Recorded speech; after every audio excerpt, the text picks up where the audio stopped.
Rise and shine mga ka-RSP, eto na muli ang gabay, patnubay, palala at prediksyon ni Master Hans Kua. Ngayong unang linggo, Lunes, June 23, 2025.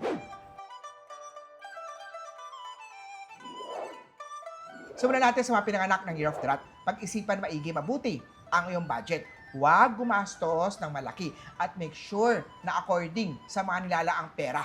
Ang maswerteng number mo ay 8, green naman ang maswerteng kulay. Sa mga pinanganak naman tayo of the Ox, be active sa pagpapalatili ng tamang pagkain para sa magandang kalusugan. Magsuot ng something mocha, ang lucky color mo yan, 7 naman ang lucky number.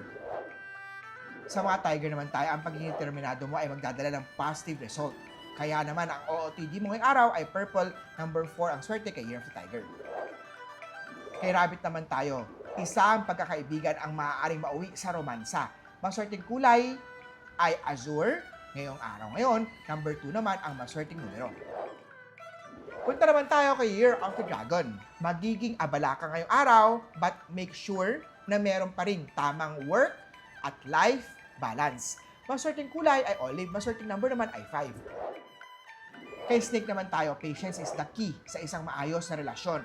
Kaya huwag magpadalos-dalos. Maroon at 9. Sa mga pinanganak ng Year of the Horse, mag-relax-relax din at huwag masyadong magpapagod. 6 ang lucky number mo, mint naman ang lucky color mo. Iwasan ang pag-i-impulse buying o buyer ang sa mga pinanganak ng Year of the Goat. Mag-focus kayo sa savings nyo. Magsuot ng something white dahil yan ang OOTD o lucky color mo. Lucky number today sa Goat ay 3. Sa mga pinanganak ng Year of the Monkey, ang pagiging innovative mo ay makakatulong sa iyong work ngayon. Pumpkin at 4. Sa Rooster naman tayo, ang pagiging bukas sa emosyon ay makakatulong sa iyong relasyon. Plum at 7. Eto naman kay Year of the Dog, don't be afraid to ask for help sa mga kasamahan sa trabaho kung kinakailangan. Scarlet ang maswerteng color, number 8 naman ang maswerteng numero.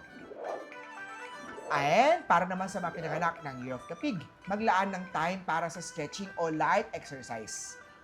Muli po, ito po yung mga patnubay, paalala at prediction lamang ni Master Hans Kua. Nasa inyong mga kamay na salalay ang inyong tagumpay. Kaya always be positive at i-claim ang mga swerte, mga ka-RSP.